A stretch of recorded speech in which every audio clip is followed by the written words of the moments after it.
ભાવનગર બોટાદ લોકસભાના ઉમેદવાર નીમુબેન બાંભણિયાએ પાળિયાદ વિસામણ બાપુની જગ્યાની મુલાકાત લઈ દર્શન કર્યા.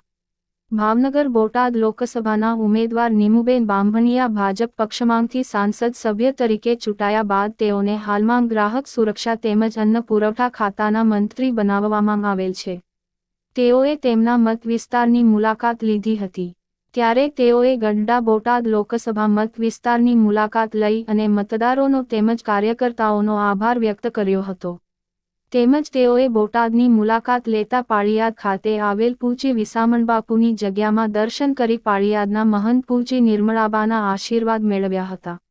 આ પ્રસંગે તેઓએ બોટાદની જનતાનો આભાર વ્યક્ત કર્યો હતો અને ભાજપ પક્ષના તમામ કાર્યકરોનો આભાર માન્યો હતો. જયદેવ મંદિર સાથે રાજેશ શાહ, આર ન્યૂઝ બોટાદ. પરમ પૂજ્ય શ્રી શ્રી 1008 મહામંડલેશ્વર નિર્મળાબા, પરમ પૂજ્ય ભૈલું બાપુ અને વિહળનાથની પાળિયાદની અંદર જગ્યામાં આ પવિત્ર ભૂમિ ઉપર આજે હું દર્શન કરવા આવી છું.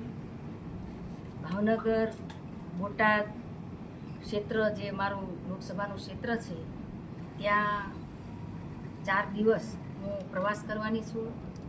આજે બોટાદ અને ગઢડા વિધાનસભા ક્ષેત્ર ત્યાં જુદી જુદી જગ્યાએ સભાઓ છે, કાર્યકર્તાઓને મળવાનું થયું છે.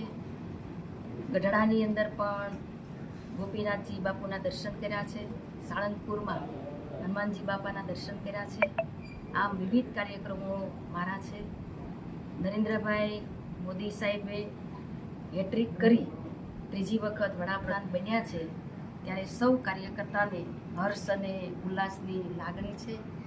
નરેન્દ્રભાઈની ટીમમાં કામ કરવાની જ્યારે મને તક મળી છે ત્યારે નરેન્દ્રભાઈ સાથે વિકસિત ભારતની સંકલ્પના સાથે અમે સૌ ટીમ બની અને દેશની પ્રગતિ, રાષ્ટ્રની પ્રગતિ માટે વધારે વેગથી અમે સૌ કામ કરશું.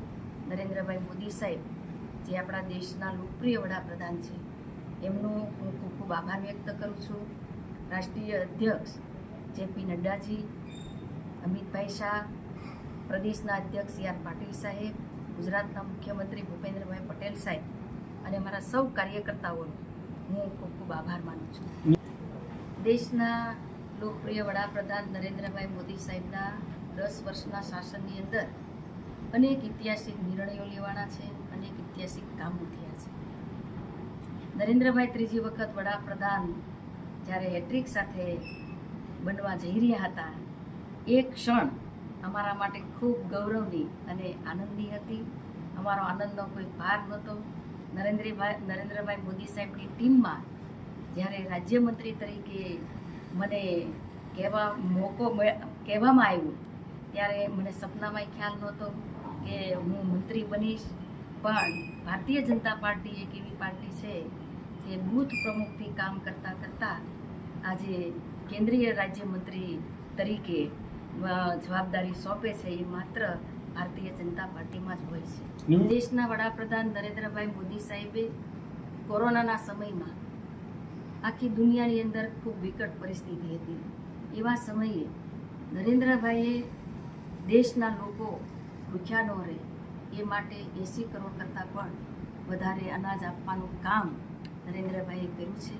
આવનાર દિવસોની અંદર પણ અમે દરેક જે અમારો વિભાગ છે, અમારું મંત્રાલય છે એમાં સારામાં સારી કામગીરી થાય એ પ્રકારે મારો પ્રયત્ન રહેશે.